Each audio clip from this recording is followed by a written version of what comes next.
Bismillah, alhamdulillahirabbil alamin. Setelah guru menyelesaikan volume keempat dengan judul Pintu Gugat, volume 4 dilanjutkan dengan volume kelima. Pintu Gugat volume kelima, tajuk pemahaman pembahasannya si gila bikin hancur dunia. Keren.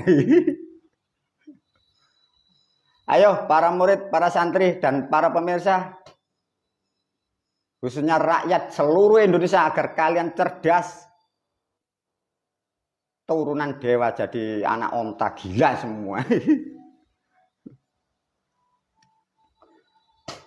Ayo diajak oleh guru berpikir yang jauh. Bagaimana guru caranya? Gini, diajarin.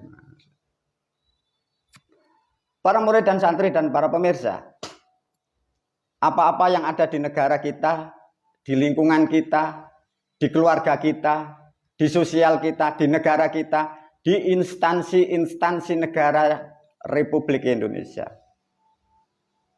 Apa yang selalu diucapkan, apa yang ada di mindset atau di otak negara kesatuan Republik Indonesia. Apa-apa selalu diatasnamakan la haula wala quwata illa billahil aliyyil azim. Segala sesuatu hanyalah kehendak Allah dan semua atas kehendaknya Allah. Bila Allah menghendaki, semua adalah kun fayakun dan semua atas izinnya Allah. Rakyat Indonesia dan umat Indonesia, bila ada peristiwa tidak mampu berpikir, selalu mengatasnamakan Tuhan yang disebut Allah. Ada bencana yang besar, semua atas izin Allah, semua kehendak Allah. Puting beliung yang besar, izinnya Allah. Semua kalau berbicara tentang alam, semua diatasnamakan kehendak Allah. Karena sangat kecilnya otaknya, karena sudah gila sejak di kandungan. Bagaimana ngujinya guru? Gampang. Masih ingat dengan judul video guru Matahari dan Armageddon? Apa teman-teman? Armageddon. Armageddon diberikan simbol suatu gambaran di film-film yang sudah ada di YouTube dan banyak pemirsa yang sudah memahami. Armageddon adalah menerangkan peristiwa semesta yang disebut ruang antariksa atau galaksi. Diberilah suatu gambaran, ada meteor yang sangat besar akan menerpa, akan nubruk bumi. Manusia yang cerdas, manusia yang tidak percaya Tuhan, sudah mendeteksi, sudah mempersiapkan jauh-jauh hari, bahkan ratusan tahun sudah disiapkan. Disiapkanlah alat-alat, mulai satelit sampai roket, bahkan alat-alatnya semua sudah disiapkan. Karena kemampuan untuk menyelamatkan umat manusia yang ada di bumi, itulah faktanya. Manusia yang tidak bertauhid justru mampu melindungi rakyat dan umat, bahkan melindungi bumi. Kalian yang berkoar-koar bertauhid, sakit aja masih ke rumah sakit. Gila gitu. Apa? Gila. Apa dari peristiwa ini para pemirsa? Ilustrasikan. Ada batu meteorit yang sangat besar akan menimpa bumi. Orang Inggris, orang Amerika, orang Jerman, orang Israel yang kau tuduh katanya bodoh, katanya tidak masuk surga, sudah memprediksi semua, disiapkan alatnya. Karena dari bumi banyak negara, sehingga roket yang akan diterbangkan, roket yang akan diluncurkan ke antariksa, diambillah dari beberapa negara sebagai perwakilan dari setiap negara. Para murid, para santri, dan para pemirsa, Menyusun, menyiapkan roket dibutuhkan sesuatu kemampuan dan sesuatu di luar nalar bagi kalian yang otaknya otak bertauhid. Membuat roket sebesar itu, alatnya seperti itu, dirancang seperti itu, mereka mampu. Mau diluncurkan butuh beberapa tim, diambil dari beberapa negara. Pas ketepatan warga negara Kesatuan Republik Indonesia yang terbaik dipilih oleh NASA.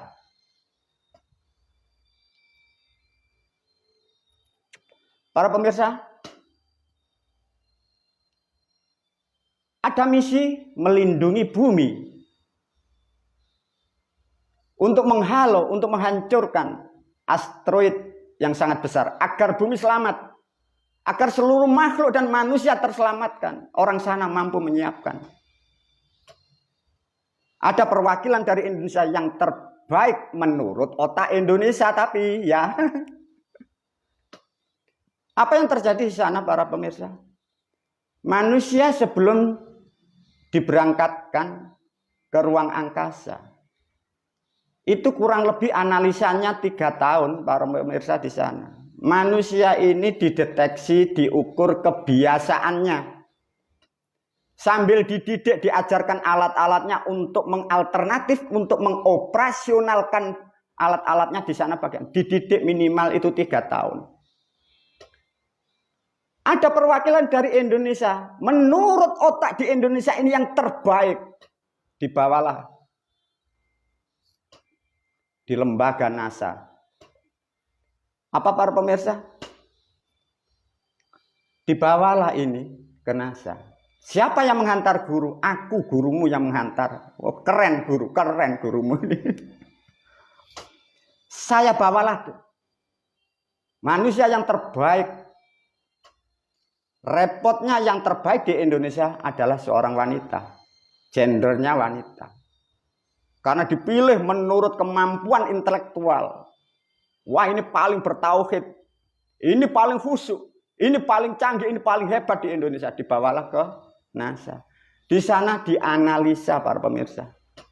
Guru yang menghantar, maka guru itu ngantar di sana.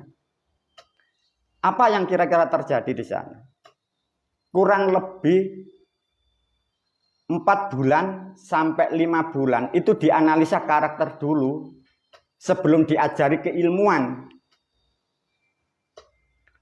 Karena keterbiasaan bangsa Indonesia sejak kecil sudah di kandungan ini gila dan error. Di sana itu dicek up medisnya, dicek up syaratnya, dianalisa perilakunya sebelum diajarin ilmu antariksa. Setelah perwakilan dari Indonesia dibawa ke NASA, tiap hari dianalisa oleh dokter sana. Bersetandarkan ilmu kesehatan, bukan ilmu tauhid. Kalian harus paham. Yang jadi masalah apa para pemirsa? Setelah si wanita dari Indonesia dihantar guru ke sana. Kok keren guru? Keren gurumu. Sudah gurumu paling keren seluruh dunia pokoknya. Akhirnya pihak medis, pihak medikal dari NASA, guru dipanggil. Nggak ngomong bahasa Inggris nanti kemelintin. Saya dipanggil dari ketua NASA. Hai orang Indonesia. Apa bos? Gimana perwakilan dari Indonesia kok seperti ini? Loh gimana ini dok? Saya lihat ini loh. Perilakunya setiap harinya seperti itu. Saya lihat itu sering. Bicara-bicara sendiri, ngomong-ngomong sendiri, badannya ditekuk-tekuk. Wah repot ini guru. Karena inilah budaya bangsa kita yang gila dikatakan ini sehat. Guru tidak bisa alasan di depan Direktur Kesehatan NASA. Gimana ini? Menurut di Indonesia ini paling sehat, paling cerdas, paling akurat. Bagi orang standar di Amerika di NASA. Ini gila. Yang repot guru dipanggil direkturnya. Hai Bapak yang membawa utusan dari Indonesia. Ini gimana wakil Indonesia ini? Saya lihat perilakunya seperti ini. Menurut cek medis, ini teridentifikasi gila. Bagaimana saya mau memberangkatkan orang gila mau ke ruang angkasa? Bagaimana para pemirsa solusinya? Agar si gila ini bisa lolos sampai ke langit. Ayo. Seluruh Indonesia, saya ajak berpikir kalian, saya beri pertanyaan. Secara medikal, orang Indonesia dibawa ke NASA. Dari direktur NASA, bagian medikal mengatakan ini gila. Karena dianalisa ngomong sendiri. Jam 12 siang ngomong, jam 4 ngomong lagi, jam 6 ngomong lagi, dianalisa. Karena sudah dibawa ke guru di sana, agar pasien ini, agar perwakilan Indonesia bisa lolos ke NASA gimana? Kumpulkan kecerdasan Anda. Bagi Anda yang katanya punya malaikat, yang kenal Tuhan, yang sudah makrifat, tolong mintakan wahyu kepada Tuhanmu. Apa jawaban dari video ini? Agar perwakilan Indonesia bisa lolos sampai ke ruang antariksa. Didoain, dimantra, disantet, diguna-guna, bakar dupa, bakar menyan, tahlilan, khataman.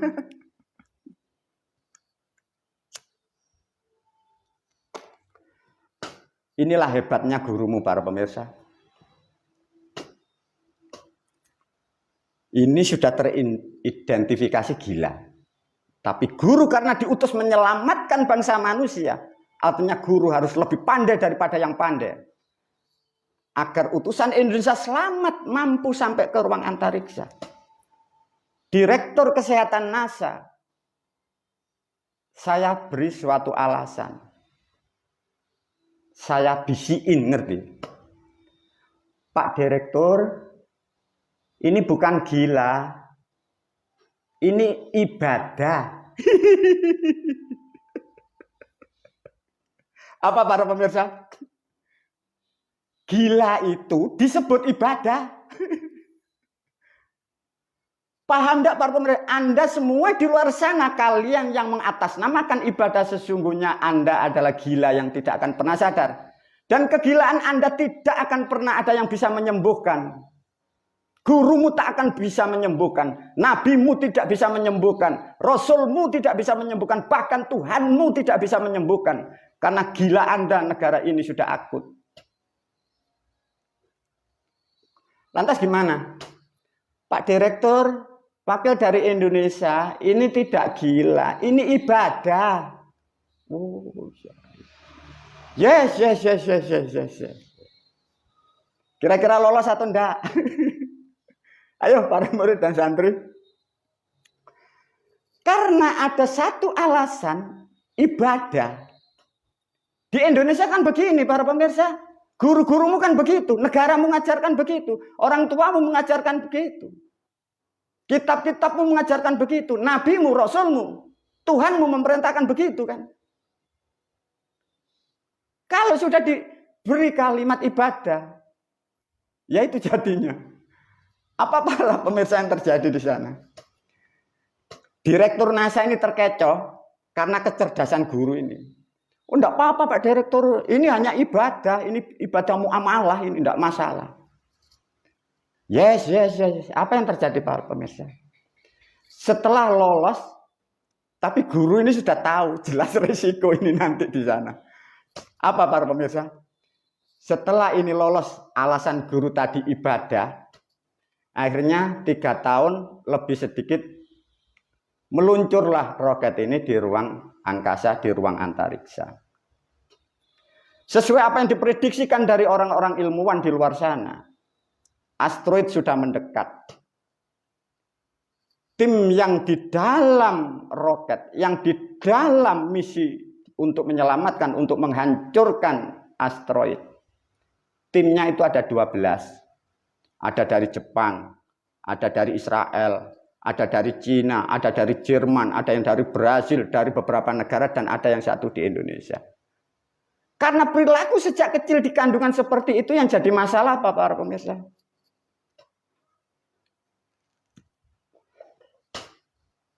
Di dalam roket, di ruang, itu masih ada namanya, kalian menyebut itu kompas, dan masih ada namanya jam ruang waktu. Asteroid sudah mendekat ke bumi. Satelit sudah di atas. Dari 12 tim orang manusia yang ingin menyelamatkan bumi, perwakilan dari Indonesia dilihat. Waduh, ini sudah jam 12 siang. Apa yang terjadi para pemirsa? Dia ibadah lagi. Coba gila. 12 perwakilan negara sibuk mempersiapkan alat yang begitu lama disiapkan untuk menghalau asteroid agar bumi ini selamat. Perwakilan dari Indonesia, karena itu tadi, sukanya ibadah. Apa pemirsa? Dia sholat duhur. Karena dia tahu itu di ruang angkasa. Dia mencari kompas. Pintu satelitnya itu dibuka. Karena sholat mempunyai kewajiban dan harus menghadap kiblat namanya Ka'bah. Apa para pemirsa? Pintu jendelanya satelit dibuka, dilihat sama perwakilan dari Indonesia. Nah itu bumi, nah itu Ka'bah. Apa yang terjadi? Pintunya ditutup, dia sholat. Allahu Akbar. Diukur seakan-akan dia pasti menghadap ke bawah. Jadi nungging gini. Karena diperintahkan sholat itu harus menghadap kiblat Ka'bah Mekah. Jadi di langit sana itu perwakilan dari Indonesia. Karena sejak kecil seperti itu, ajarannya seperti itu, gurunya begitu, kurikulumnya begitu, pemimpinnya begitu, nabi-nabinya begitu, rasulnya begitu. Di ruang angkasa itu masih sholat menghadap ke bumi. Kira-kira dari 11 perwakilan negara gimana? Ini orang mau apa? Apa yang terjadi? Setelah sholat, para pemirsa belum selesai. Karena di dalam kabin ruang antariksa, itu tubuhnya kan bergerak. Pertama setelah Allahu Akbar rakaat pertama, tubuhnya ini berputar. Perwakilan dari Indonesia bisa mengukur, wah ini saya sudah tidak lurus dengan Ka'bah. Dari 11 perwakilan sudah pada gopoh, ini sudah dekat, asteroid sudah dekat. Dilihat perwakilan dari Indonesia, dia bingung dengan sendirinya. Waduh, sholat saya ini tidak diterima oleh Tuhan, tidak diterima oleh Allah. Sehingga dia sholat lagi. Karena apa? Karena dia melambung di dalam kabin pesawat itu. Dia sholat lagi. Mutar lagi. Karena tahu dia ngambang di dalam kabin. Sholat lagi. Apa dari perwakilan 11 negara itu? Basa Jawa ini. Dan cuk wong Indonesia gateli. Apa mbak? Asteroid wis cidek kayak ngene iki lho. Asteroid sudah dekat. Kalian masih seperti itu. Maju gini. Loh sudah tidak senter, tidak lurus lagi, putar lagi. Apa yang terjadi para pemirsa? Karena dirancang dari 12 tim ini mampu mengendalikan asteroid. Gara-gara satu si gila sejak di kandungan. Asteroid ini menghantam dari astronot itu. Menghantam pesawatnya. Bahkan kelak akan menghantam bumimu. Karena kegilaan dari orang yang gila. Itulah orang gila yang menghancurkan dunia. Itulah otak-otak yang ada di Negara Kesatuan Republik Indonesia. Itulah faktanya. Kalian lepas dan keluar dari para moyang. Moyangmu tidak akan pernah mengenal yang disebut Ka'bah di Arab sana. Tapi kalian terjerumus. Itulah faktanya. Kalau kalian meninggalkan dari leluhurmu, Anda meninggalkan moyangmu, Anda menjadi gila satu bangsa, satu negara. Kapan kalian mau sadar? Wabillahi taufiq wal hidayah wa ridho wal inayah. Assalamualaikum warahmatullahi wabarakatuh.